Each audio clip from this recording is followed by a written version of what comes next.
I saw something rather distasteful in the Bible. It didn't just sit right with me.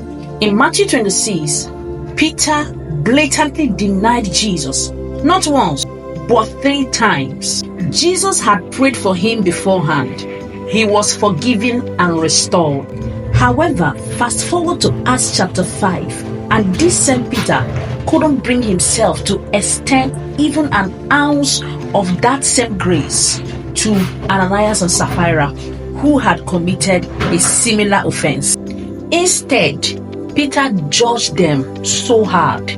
If anything, the most guilty ones are often the first to cast stones, and the harshest critics are often the most familiar with that crime. If there's one thing that history has proven, is that sinners love to play jury, judge, and executioner.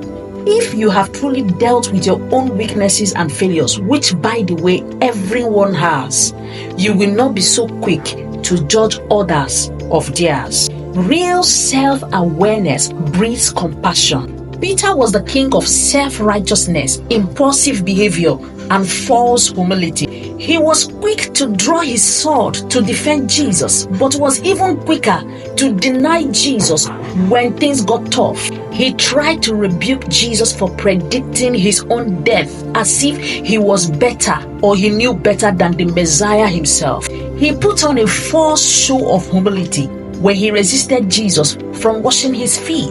And when God directly showed him in a vision that certain foods were now clean, Peter had the nerve to argue with God about what is clean and unclean, as if he was holier than God. This is typical of most churchgoers and their geos today. The Bible is useful for reproof, which means that some of its stories exist to show us what not to do, not always what to do.